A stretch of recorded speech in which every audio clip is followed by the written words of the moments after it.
তো এই যে অঙ্কটা আছে, এই অঙ্কটা দেখে আমাকে বুঝতে হবে এটা লিমিটের কোন ফর্মুলায় পড়বে, এটা প্রথমে বুঝতে হবে। তাহলে এইটার জন্য আমাকে এখানে ফার্স্টে আমি দেখছি যে আচ্ছা 2^512কে আমি কীভাবে লিখতে পারি, 2^9, আর 16কে কী লিখতে পারি, 2^4। তো এই হিসাবে আগে সাজালাম।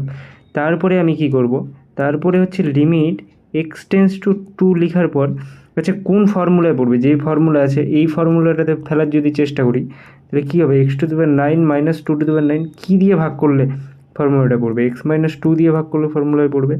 তাহলে নিচে যদি x-2 উপরে ভাগ করি তাহলে নিচেও x-2 দিয়ে ভাগ করতে হবে।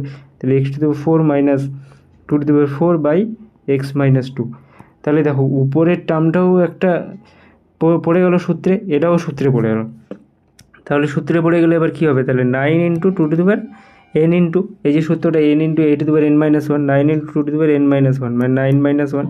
আর নিচে কী হবে, নিচে হচ্ছে n মানে কি 4, তাহলে 4 × 2^4-1। ঠিক আছে, তাহলে 9/4। আচ্ছা 2^4কে কী লেখা যায়, 2^2, আর এটাকে কী লেখা যায়, 2³ লেখা যায়। আর এটা কি 2^8। তাহলে এটা ক্যালকুলেশন করলে 9 × উপরে কী হবে 8 - 5, 8 - 5 মানে কি 3, তার মানে কী হবে 72 হবে অ্যান্সার। ঠিক আছে, 72।